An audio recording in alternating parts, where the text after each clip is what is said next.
Dans le cadre de nos études en école d'ingénieur à l'ECE Paris, en 4e année en système embarqué, nous avons dû réaliser un projet nommé EasyScope, composé de 2 sous-parties. La première étant un générateur basse fréquence, qui va générer des signaux sinusoïdaux, triangulaires, rectangulaires, et la deuxième étant de créer un oscilloscope ainsi qu'un multimètre pour observer ces fréquences.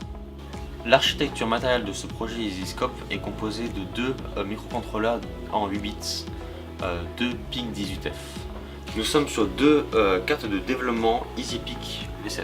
Dans la première partie de ce projet, nous avons développé un générateur de signaux et donc nous allons vous montrer les différents signaux que nous sommes capables de générer.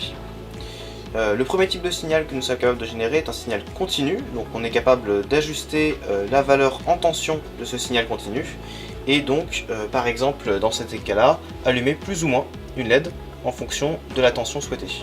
La tension en millivolts est indiquée sur les écrans qui permet d'avoir donc un retour à l'utilisateur sur la tension qu'il a entrée dans le système. La seconde courbe que nous avons générée est une courbe sinusoïdale. Nous pouvons modifier sa fréquence à l'aide du potentiomètre et ainsi avoir une courbe d'une fréquence entre 0 et 1000 Hz.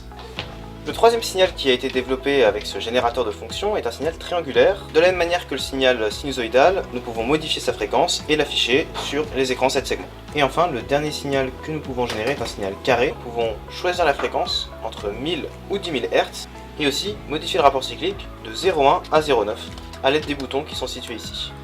De la même manière, nous pouvons afficher la fréquence et le rapport cyclique sur les écrans 7 segments.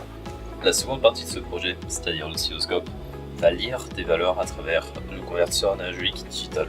On va prendre en entrée une fréquence d'échantillonnage de 2000 Hz qui va être sous-échantillonnée pour pouvoir être stockée et affichée sur l'écran GLCD. Dans cet exemple, le signal visible est un signal sinusoïdal généré par le premier microcontrôleur. La complexité de ce projet réside dans le fait que nous travaillons sur un espace mémoire réduit et sur des calculs effectués en 8 bits. La deuxième complexité de ce projet vient de l'acquisition des données et de l'affichage à l'utilisateur en temps réel et en parallèle.